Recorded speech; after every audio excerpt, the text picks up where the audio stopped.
Irmãos, tirei a barba, gente. Não sei se você reparou. Irmãos, você está bem, irmão. Que assim, preste atenção. Enquanto as crianças da igreja chamam você de tio, não tem problema. Mas quando começaram a chamar de vô, eu falei, não aceito. Eu não aceito essa palavra na minha vida. Aí, Rui vô. Mas, poxa, eu não, né, gente? Aí, assim, Senhor, eu repreendo essa palavra. Essas crianças não, essas palavras proféticas das crianças não vão vingar sobre minha vida, não aceito. Aí, irmãos, eu tirei tudo. Estava muito branca essa barba, gente. Sabe? Não sei o que aconteceu, não sei se é aborrecimento com o time, eu não sei o que é. Alguma coisa é. Mas, de repente, ela ficou assim, complicando a minha idade, né? E, né, muito jovem ainda, né, irmãos? Amém, gente, vamos lá, vamos para o que interessa. Gente, semana passada nós conversamos um pouquinho sobre as bem-aventuranças. Nós falamos aqui um pouquinho sobre o principal sermão de Jesus, o sermão da montanha, que você encontra a partir do texto de Mateus capítulo 5 até o capítulo 7 mais ou menos. Você vai encontrar o sermão mais importante de Jesus, a palavra mais importante de Jesus. Então você quer saber de verdade o que Jesus pensa sobre a igreja, o que Jesus pensa sobre o evangelho do reino, você precisa consultar essas passagens. Esse texto é poderoso. Falamos na semana passada sobre o poder das bem-aventuranças para hoje, e fizemos uma analogia que a verdade é que, em comparação com os princípios que supostamente o mundo dizem que traz felicidade, fazendo um contraponto com os valores do reino, aquilo que o reino alega e afirma trazer a verdadeira felicidade para o coração do homem. Hoje queria conversar um pouquinho mais com você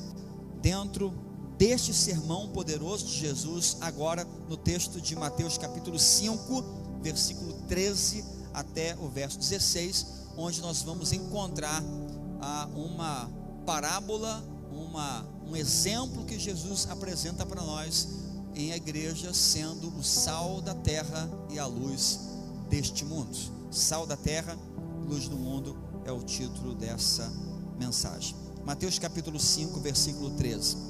Vocês são o sal da terra, mas se o sal perder o seu sabor, como restaurá-lo?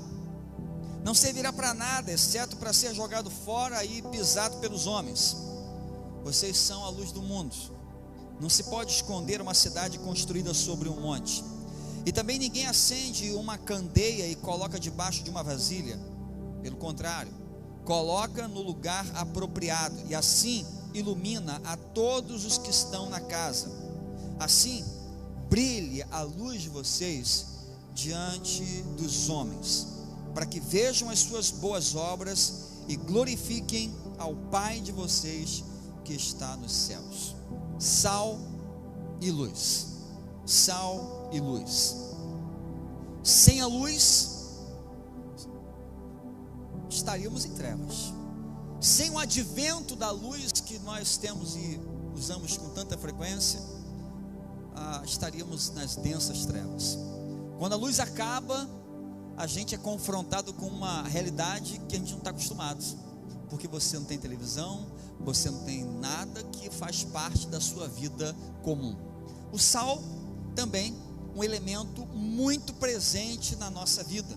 O sal é um tempero milenar. Há milênios se usa o sal. Na verdade, na antiguidade, o sal tinha duas funções.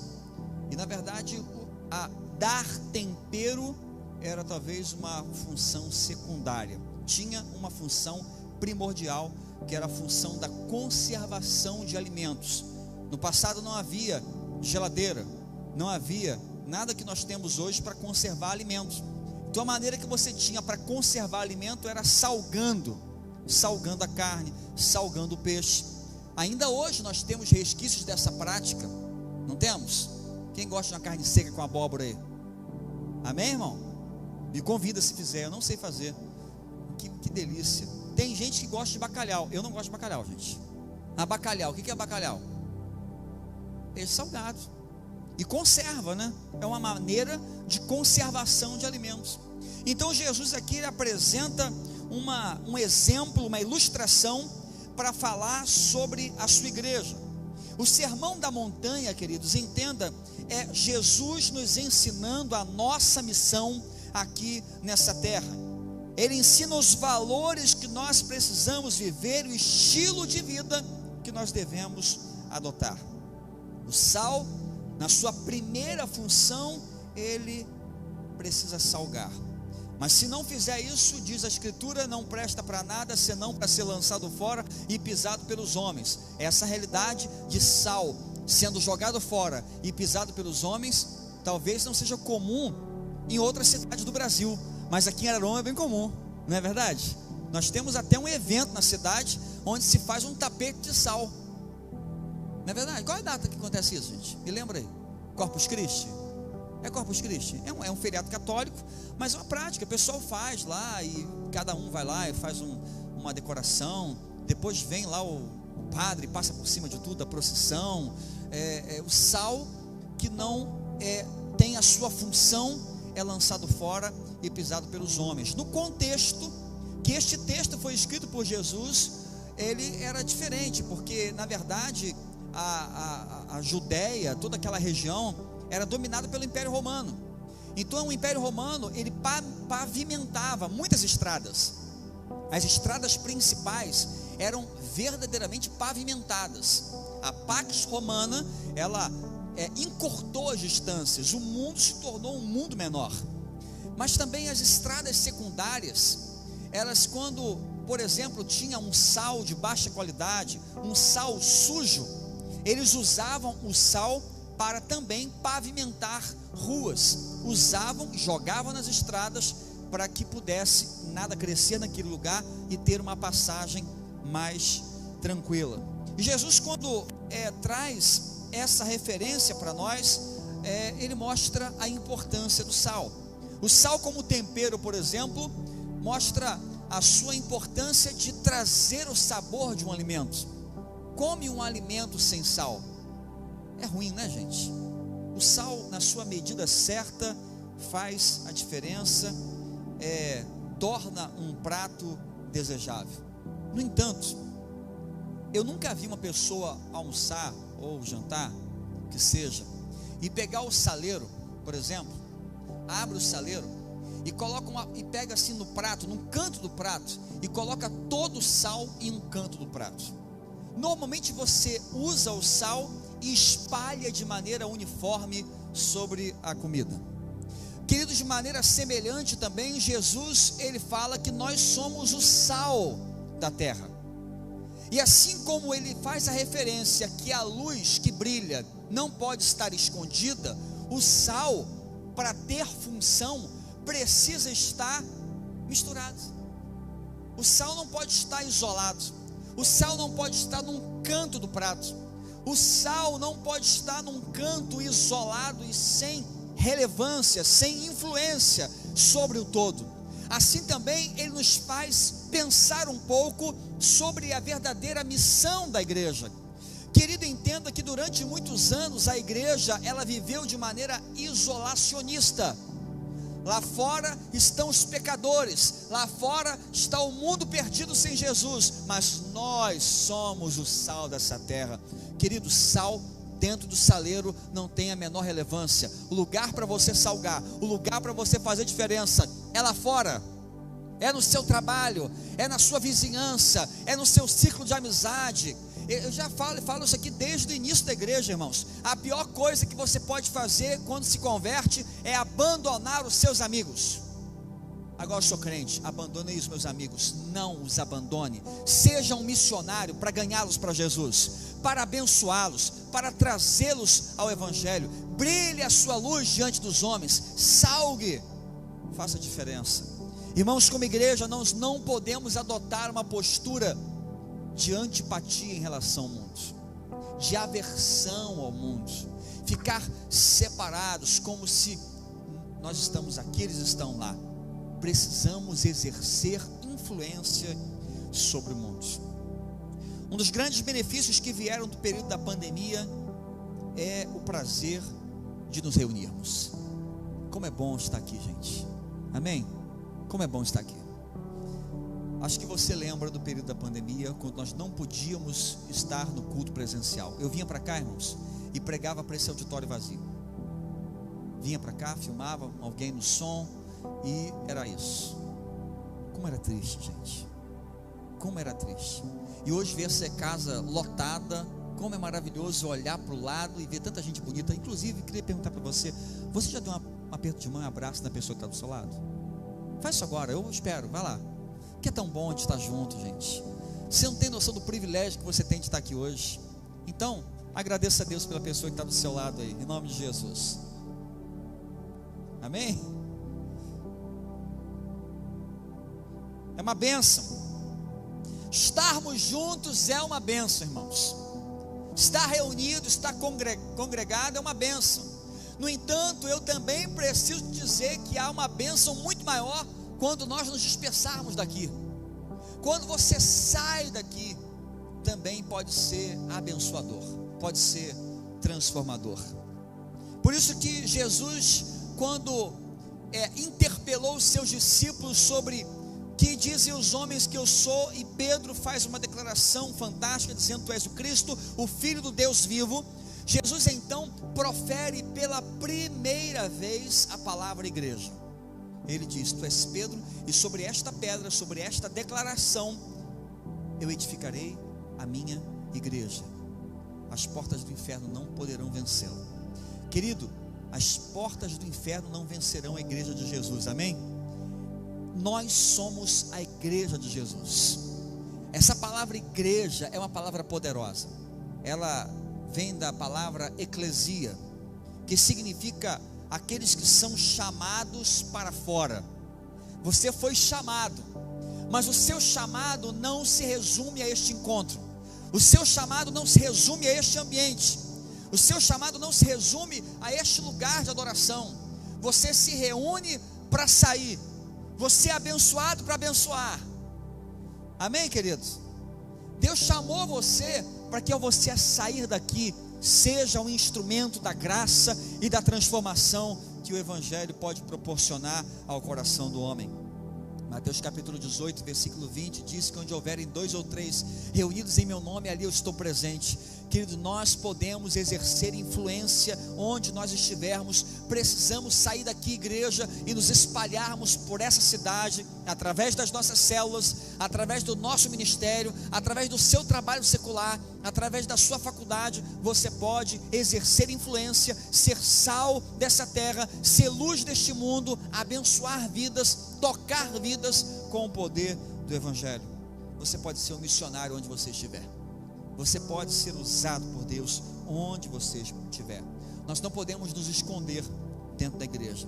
Precisamos revelar o que de fato é ser igreja. Não adianta nada ser sal dentro do saleiro. Precisamos ser sal lá fora, do lado de fora. Nós estamos neste mundo para revelar os propósitos eternos de Deus, para revelar a grandeza daquilo que Deus pode fazer no coração de um homem. O sal traz o sabor daquilo que está insosso. Assim também você lá fora, exercendo influência em nome de Jesus, você vai trazer sabor a vidas que estão insossas. Querido, você quer saber onde estão os futuros líderes dos ministérios dessa igreja? Você quer saber onde estão os futuros líderes de célula dessa igreja? Você quer saber onde estão os futuros pastores dessa igreja? Talvez não estejam aqui nessa noite. Talvez agora estejam num bar enchendo a cara. Talvez agora estejam numa esquina consumindo drogas. É lá que eles estão. E você precisa sair daqui e levar essa luz, e levar esse sal por onde você estiver, para trazer à tona o sabor e revelar a grandeza dos propósitos que Deus tem para nós, amém? Deus tem propósito para a sua vida, amém? Mas Deus também tem propósito para quem está lá fora. A Bíblia diz que Deus amou o mundo de tal maneira. Não amou a igreja não, amou o mundo inteiro. Portanto, Deus também ama aqueles que porventura não estão aqui. João capítulo 4, versículo 23 declara: no entanto está chegando a hora, e de fato já chegou, em que os verdadeiros adoradores adorarão o Pai em espírito e em verdade. São estes adoradores que o Pai procura. Deus está procurando por pessoas que o adorem em espírito e em verdade. Deus procura os verdadeiros adoradores, e nós, como filhos de Deus, precisamos estar envolvidos e engajados naquilo que o Pai está fazendo. O Pai está procurando, nós também precisamos procurar. Foco do filho é conhecer as prioridades de Deus, as prioridades que Deus tem para a nossa vida. Quero ler com você o texto de Romanos capítulo 12, versículo 1 e 2, e esse texto, ele nos apresenta uma chave poderosa, que vai nos permitir acessar essa verdade, para que de fato sejamos sal dessa terra e luz deste mundo. Precisa acontecer uma transformação em nossa mente, precisa haver uma mudança de paradigmas. Romanos capítulo 12, diz assim: portanto, irmãos, rogo-lhes pelas misericórdias de Deus, que se ofereçam em sacrifício vivo, santo e agradável a Deus, este é o culto racional de vocês. Não se amoldem ao padrão deste mundo, mas transformem-se pela renovação da sua mente, para que sejam capazes de experimentar a boa, agradável e perfeita vontade de Deus. Precisa acontecer uma transformação na nossa mente, precisamos mudar a maneira como nós pensamos, irmãos, para que de fato possamos gerar influência, relevância, porque o sal é assim. O sal você pode colocá-lo em pequenas porções, ele influencia. A luz é assim, você acende uma luzinha em um lugar escuro, pode não iluminar tudo, mas onde estiver faz a diferença. Deus quer que você faça a diferença onde você estiver. Ah, pastor, mas a minha luzinha é bem pequenininha. Mas onde você está, essa luz vai brilhar, em nome de Jesus. Ah, pastor, eu sou o restinho do sal do saleiro. Mas onde você estiver, você vai salgar e você fará a diferença. Para tanto, precisamos mudar a nossa mente, mudar a maneira como nós pensamos. Para ser sal da terra, então, para ser sal da terra e luz desse mundo, liberte-se das limitações dessa era.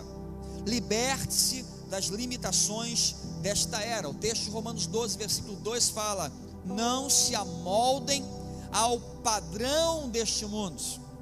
Vivemos hoje em um mundo de impossibilidades. Vivemos hoje em um mundo do natural, do físico, daquilo que é tangível. O mundo tem uma forma, e nós, filhos de Deus, não podemos nos encaixar na forma deste mundo. Não podemos aceitar esta realidade. Essa forma não nos cabe mais. Por isso que o apóstolo Paulo orienta a não se amoldar, a não se acomodar ao padrão deste mundo. A palavra mundo, aion, é era, este tempo, dessa geração que nós vivemos. Precisamos estar atentos com a geração que nós vivemos. Querido, essa geração que nós vivemos é diferente do nosso tempo quando nós éramos adolescentes. É verdade? É ou não é, gente? É verdade. Não tem como você falar que é tudo igual. Aquilo que você viveu na sua adolescência é um outro padrão de realidade para os adolescentes de hoje. O mundo mudou. Só que o que acontece? Nós não podemos mudar a nossa mente. Precisamos ter uma mente alicerçada com os valores eternos de Deus. Não podemos nos deixar amoldar pelos padrões deste mundo.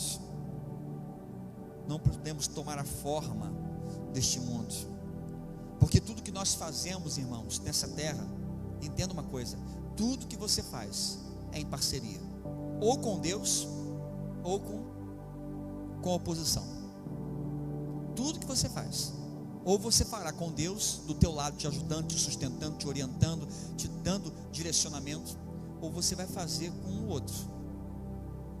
E o propósito dele, o Evangelho de João deixa muito claro: o inimigo vem senão para matar, roubar e destruir. Qual dessas três coisas você autoriza que o inimigo faça na sua vida? Mas isso é uma escolha. Ah, pastor, mas eu prefiro não me posicionar. Já se posicionou. Vivemos esse tempo também, né? De gente que não quer confusão. Eu não quero me posicionar sobre isso. Não quero. Complicado, né? É muito complicado. Irmãos, enquanto nós não tivermos uma mentalidade do céu, o inimigo vai dominar a nossa vida. Ele vai dominar áreas de nossa vida. Precisamos estar envolvidos com uma nova mentalidade. Estar em trevas também é significado, é analogia para determinada ignorância em determinadas coisas. E a pior ignorância que nós podemos ter nessa vida é a ignorância em relação às coisas espirituais. A pior coisa que você pode fazer nessa vida é ignorar as coisas de Deus, é viver como se este mundo fosse a única realidade existente. Eu comentei aqui na parte da manhã, nossa igreja está no propósito de jejum. Eu vou falar aqui para você, para que isso abençoe a sua vida, para que isso incentive você a fazer o mesmo, tá? Esta semana nós fizemos essa campanha de jejum, e eu falei, eu quero ser o primeiro a começar. Eu não quero propor nada à igreja que eu mesmo seja o primeiro a fazer. Na quinta-feira comecei para propósito. Só que, irmãos, eu não sei se você tem consciência de que esse negócio de jejum não é fácil, irmão. Esse negócio de jejum não é brincadeira, não, irmão. E nós, da Bíblia da Vila, nós temos ainda um problema maior, não é verdade, irmãos? Que aqui na Bíblia da Vila, irmãos, tudo envolve comida. Deus tem um propósito na nossa vida. Eu não sei o que vai acontecer no céu. A gente vai ter algum lugar especial no céu, na cozinha. Eu acho que a gente vai ficar na cozinha do céu. Só pode. O povo para gostar de comida, gente. Mas eu acho que o problema é do pastor também, né? Porque eu também gosto. Irmãos, e assim, eu vou confessar para você, eu sinto muita fome. É verdade. Eu acabo de almoçar e já estou com fome. É triste. Eu falei, não vou fazer. Eu firmei propósito, vou fazer. E eu falei assim, vou fazer de 12 horas só, porque acho que 24 horas é capaz de eu falecer. Não vou aguentar, eu vou morrer. Eu vou morrer, não vou aguentar. Aí eu vou fazer só 12 horas. Então o que eu fiz? Eu fiz exatamente o que eu orientei você para fazer. Jejum não é só apenas sobre aquilo que você deixa de comer. Jejum é sobre o que você come também. Não adianta, irmão, fazer jejum de 24 horas, ficar 24 horas maratonando Netflix. Você está comendo porcaria. Você está alimentando a sua mente com coisa que não presta. Então eu falei, vou fazer 12 horas. Aí comecei. Os irmãos sabem que estou num propósito forte de leitura da Bíblia. Inclusive, né, fiz o desafio para a igreja, o desafio da leitura da Bíblia toda em um ano, amém? Fiz o desafio para vocês. Eu falei, eu vou ler 2 vezes. Eu vou ler 2 vezes. Ontem foi o 99º dia, 99 dias. Já terminei a primeira leitura da Bíblia. Terminei a primeira leitura. Nesse dia do jejum, eu estava acostumando ler 30 capítulos da Bíblia por dia. No dia do jejum, eu li 30 de manhã, 30 de tarde e 30 de noite. Quase que tive uma intoxicação alimentar de Bíblia. A Bíblia não fala, Jesus não... Gente, presta atenção na Bíblia, gente. Você tem que ler a Bíblia para entender. Jesus ficou 40 dias e 40 noites no deserto, sendo tentado por Satanás. Lembra dessa passagem, não lembra? O chifrudo chegou lá e falou o que para ele? Transforma essas pedras em pães. O que Jesus disse? Nem só de pão viverá o homem, mas de toda a palavra que procede da boca de Deus. Querido, essa palavra, ela te sustenta, ela te alimenta. O problema é que a gente não acredita nisso. Então eu quero dizer para você que eu tive uma experiência pessoal. E comecei, irmãos, comecei, 12 horas passou. Eu falei, gente, não é possível, eu não estou sentindo nada. Estava pleno, irmãos, sereno. Olha, não estava sentindo fome, não estava sentindo nada. Falei assim, eu vou embora, 24 horas, vamos embora nessa. Irmãos, eu entreguei as 24 horas só porque eu fiz o propósito de 24 horas. Eu poderia emendar indeterminadamente, porque não passou perto. Nada. Essa palavra, irmãos, ela é poderosa para a sua vida. Essa palavra, ela é poderosa para a sua vida. Irmãos, você precisa se submeter a uma nova mentalidade.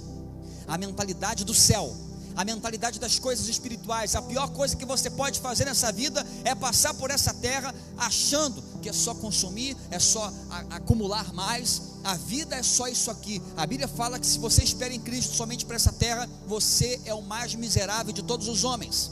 A pior espécie de vida é a vida que se resume a essa terra e não tem uma mentalidade focada nas coisas de Deus, que não se abre para as coisas do céu, para uma nova maneira de pensar. E o mundo, irmãos, o mundo ele quer te moldar.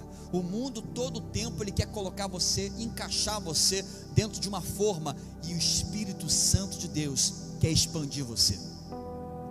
Jesus fala que existem 3 tipos de fermento. Veja, o mundo quer te moldar, Jesus quer te expandir. Existem 3 tipos de fermento, e a Bíblia fala sobre isso. Marcos capítulo 8, versículo 15. Jesus então advertiu: estejam atentos e tenham cuidado com o fermento dos fariseus e com o fermento de Herodes. Jesus alerta os seus discípulos sobre 2 espécies de fermento de influência que pode ter poder sobre a nossa vida. Primeira influência, fermento de Herodes. O que é o fermento de Herodes? É o fermento da influência alicerçada no potencial humano, na capacidade do homem, na política, na vontade popular, na persuasão. E esse fermento aqui exclui Deus, mostra a potencialidade do homem. Você é capaz, você pode. É uma confissão positiva, é uma autoajuda. O homem é a resposta para todos os seus problemas. Creia em você mesmo. Cuidado com esse fermento. Ele está muito presente em igrejas evangélicas hoje. Muito cuidado com isso.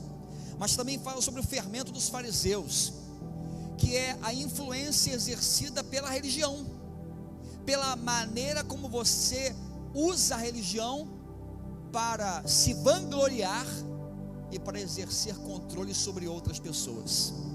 Existem pessoas religiosas que dão um péssimo testemunho. Se você essa semana teve desprazer de assistir o jornal, você há de concordar comigo que o tempo todo sendo citado o nome de pastores que no ministério tal exerciam influência, pediam propina. Que coisa feia, que coisa lamentável. Existe um poder da religião que convence o ser humano que ele está acima de outras pessoas e às vezes até acima de Deus. Jesus disse: cuidado com esse fermento, cuidado com isso. Mas também existe um fermento do reino. Mateus capítulo 13, versículo 33, ele diz: contou-lhes ainda outra parábola: o reino dos céus é como o fermento que uma mulher tomou e misturou numa grande quantidade de farinha, e toda a massa ficou fermentada. Quando a sua mente é influenciada pelos valores de Deus, isso não toca só você não, isso vai tocar quem estiver ao seu redor. Vidas serão abençoadas, a sua família será abençoada, a sua igreja será abençoada, a sua cidade será abençoada, e esta nação será abençoada em nome de Jesus. Mas nós precisamos permitir, irmãos, que o Espírito de Deus exerça influência sobre nossa vida. Essa palavra que você recebe, a celebração que você vem, a sua presença aqui no culto, não pode ser apenas uma rotina religiosa. Fermento dos fariseus precisa tocar na sua vida, precisa fazer, precisa mexer com você. Ao sair daqui, você precisa começar a levedar essa massa, precisa começar a fermentar isso, influenciar. Essa palavra precisa crescer dentro de nós, para ser sal da terra e luz do mundo. Então, transforme radicalmente a sua forma de pensar. Ainda em Romanos capítulo 12, versículo 2, ele fala: mas transformem-se. Tem que haver uma mudança, precisa haver uma transformação. Aquele que foi transformado por Jesus, agora também transforma o seu contexto, transforma a sua mente, transforma a sua família e transforma as suas circunstâncias. Por que ele transforma? Porque se alguém está em Cristo, nova criatura é. As coisas velhas já passaram, tudo se fez novo. Eu queria que você atentasse para 2 palavras importantes. 2 palavras importantes sobre transformação. A primeira palavra é metamorfose, e a segunda palavra é metanoia. Metamorfose é a mudança da forma, é a mudança da forma. E a metanoia é a mudança da mente, é a mudança do pensamento. O Senhor quer trabalhar em nós, irmãos, e fazer em nós uma metamorfose, uma transformação na forma, mas também uma metanoia, uma transformação na maneira como nós pensamos. Existem pessoas que só mudaram a forma. Existem pessoas que você olha, ela tem toda a indumentária de crente, você olha e fala assim, ali um crente, ali vai um crente, Bíblia na mão, se arruma igual a crente, fala igual a crente, mas por dentro, diz o Senhor, é como um sepulcro pintado, está cheio de imundície, cheio de sujeira por dentro, porque não adianta mudar só externamente, irmão, tem que mudar por dentro, tem que haver uma mudança no seu coração. O que Jesus quer fazer? Quer mudar você por fora? Sim, é claro que Ele quer mudar, mas também quer mudar você por dentro. Ele quer tocar dentro do seu coração, Ele quer mexer com você. Por isso que a principal mensagem de Jesus e a principal mensagem do Novo Testamento, Mateus capítulo 3, versículo 2, diz: arrependam-se, arrependam-se, porque o reino de Deus está próximo. Arrependimento é transformação, arrependimento é mudança de direção, arrependimento é metanoia. Irmãos, enquanto nós não somos transformados pelo Espírito Santo, nós rastejamos por essa vida. E talvez você se sinta assim: pastor, minha vida não avança, eu não sei o que está acontecendo, entra ano, sai ano, é a mesma coisa, é repetição. É o exemplo da lagarta. Enquanto não se expuser ao processo de metamorfose, de metanoia, de mudança, ela vai continuar se arrastando. Infelizmente, existem pessoas que estão assim. Passe pelo processo que Deus está trabalhando na sua vida, porque Ele tem coisa boa para fazer. Deus quer conduzir você ao crescimento, Deus quer conduzir você a uma maturidade. Para ser sal da terra e para ser luz do mundo, então, busque também uma mente gerada no sobrenatural. Nós cremos, irmãos, no natural, mas também cremos no sobrenatural de Deus, amém? Cremos de todo o nosso coração. Essa semana fizemos uma visita, né, Tiago? Tiago me levou na visita, obrigado por essa oportunidade que você me deu.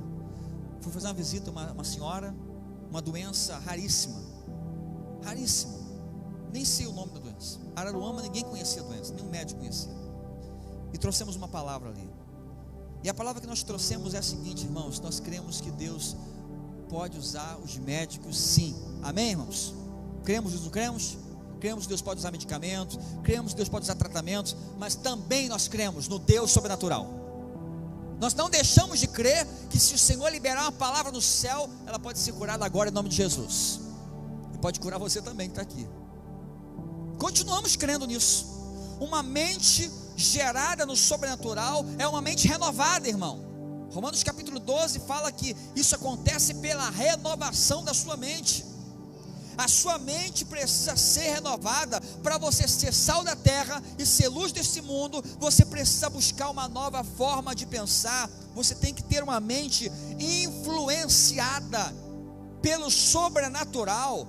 Não olhar somente com os olhos carnais, tem que olhar com olhos espirituais, tem que olhar pela fé, irmãos, porque tudo neste mundo passa. Entenda, tudo neste mundo passa, só o que permanece é a vontade de Deus. Tudo passa. A Bíblia chega a dizer em 1 Coríntios 7 que a forma presente desse mundo está passando.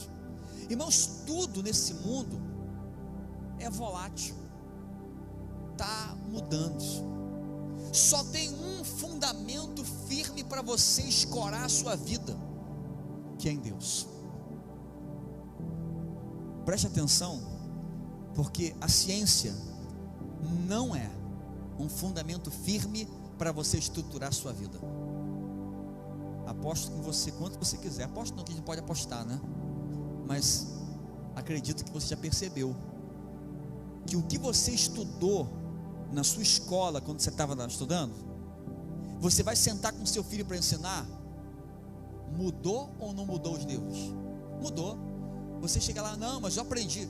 Mãe, você sabe sobre essa matéria aqui de ciência? Sei, meu filho. Aí você senta com o seu filho para estudar. Aí você vai todo prosa. Não, na minha época eu estudei, era bom, era nota 10. Aí você fala uma coisa para o seu filho: mãe, não é assim não, você está errada, te ensinou de outro jeito. O conhecimento humano muda. Os livros humanos ficam desatualizados. Os céus e a terra passarão, mas as minhas palavras não vão passar. Preste atenção numa coisa. Preste atenção numa coisa. Se existe uma coisa confiável para você estruturar a sua vida, é sobrenatural. Porque o natural dessa terra está passando. Tudo está mudando. Muito rápido, para dizer a verdade.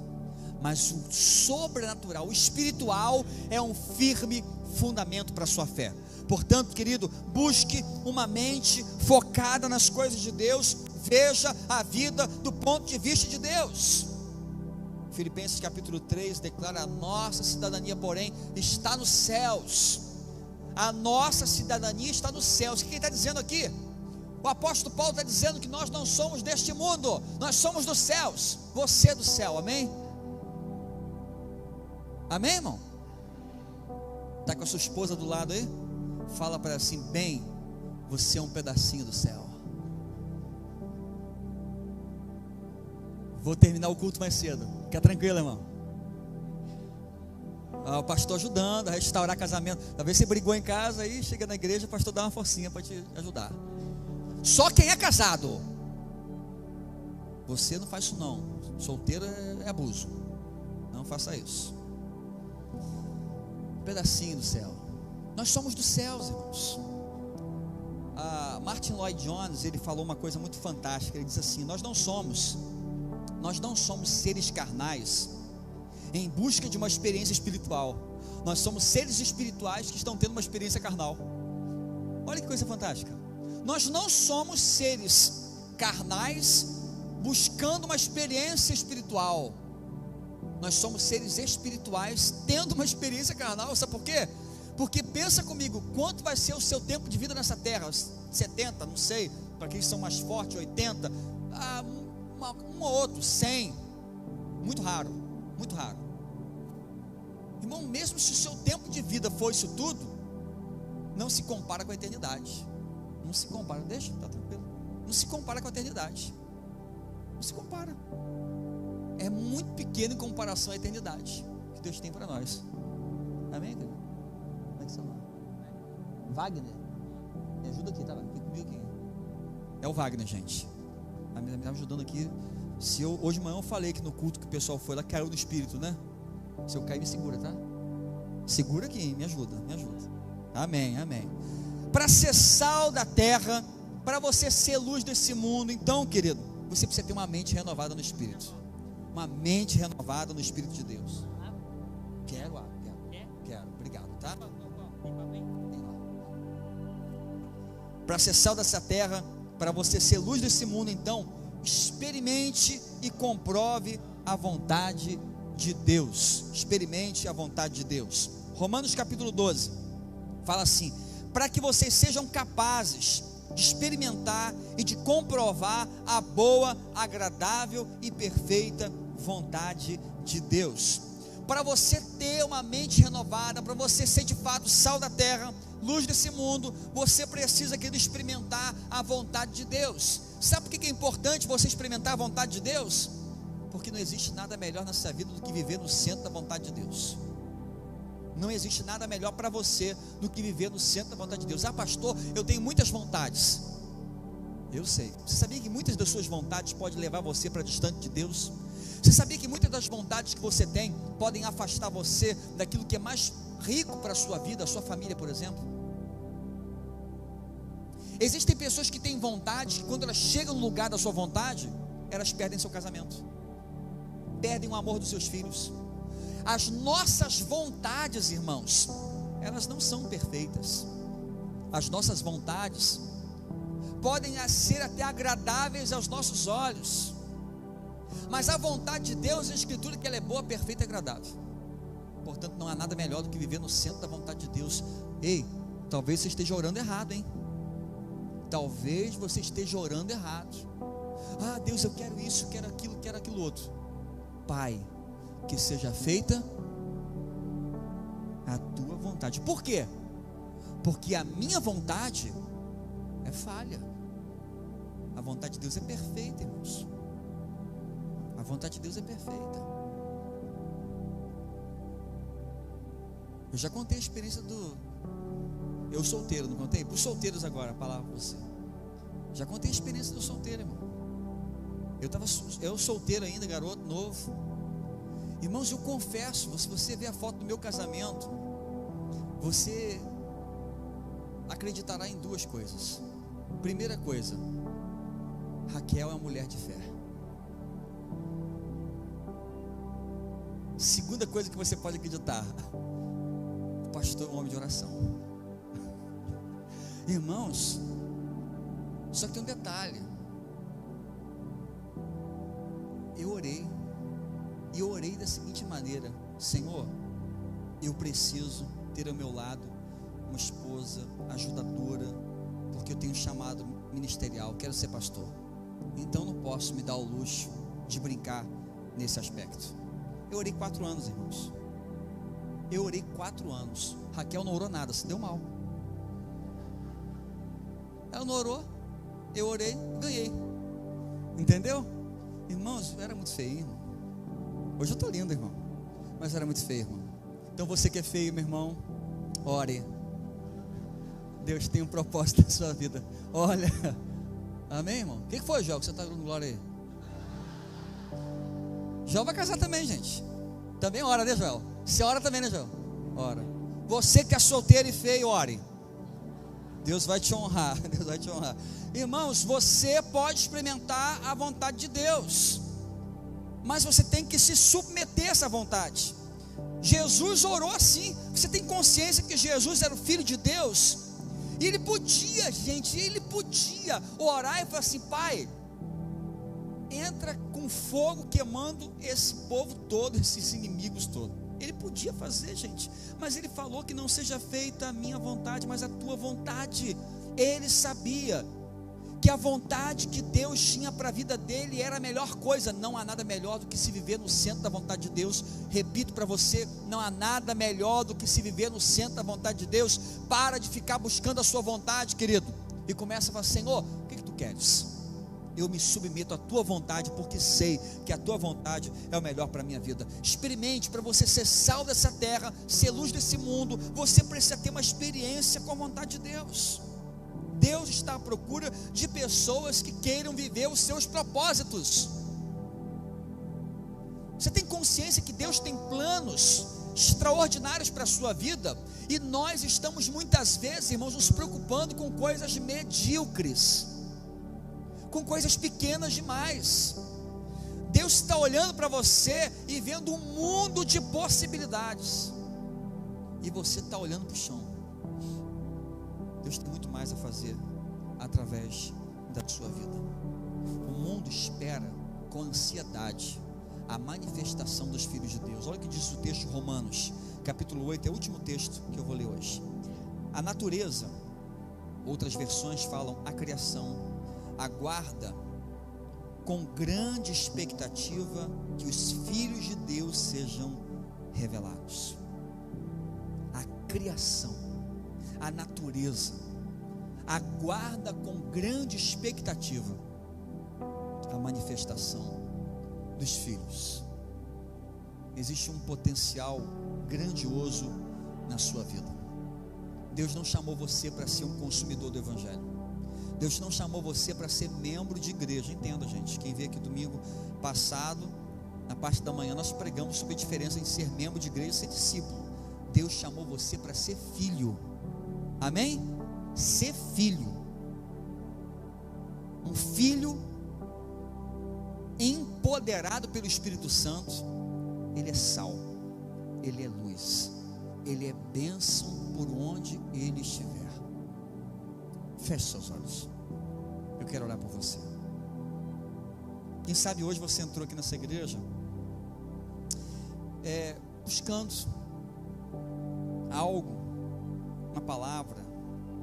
Quem sabe você entrou aqui hoje precisando muito ser abençoado numa área da sua vida. Isso não tem o menor problema. Não tem o menor problema. Se você entrou aqui hoje pensando, pastor, eu preciso de uma bênção de Deus na minha vida, a minha vida está difícil, estou passando por uma situação muito complicada, eu preciso que Deus faça algo na minha vida. Não tem problema, você pensou certo, você só não viu o quadro todo. Eu quero mostrar para você o quadro todo agora. Deus não quer apenas abençoar você. Deus pode te abençoar, pode, vai abençoar hoje em nome de Jesus. Você crê nisso? Ele pode, mas Ele não quer somente isso. Deus não quer apenas abençoar você, Ele quer tornar você uma bênção ambulante. Ele quer te capacitar de tal maneira que você vai receber para você, mas onde você passar, quem tocar em você vai ser abençoado. Você vai sair daqui e vai para casa, a sua família será abençoada. Segunda-feira você vai trabalhar, seus colegas de trabalho serão abençoados. Você vai para a sua faculdade, vai estudar, os seus colegas de faculdade serão abençoados. Deus não quer apenas abençoar você, quer tornar você uma bênção viva. Para onde você passar, ser sal, ser luz, influenciar vidas com o amor de Deus. Deus tem uma boa medida para te dar. E entenda, Ele não está procurando alguém para ser um depósito de bênçãos. Deus procura gente para ser um canal de bênção. Ele vai derramar sobre você, para que através de você, outros que não estão aqui, outros que talvez nunca aceitariam um convite para vir numa igreja, mas serão abençoados através da sua vida, através de você.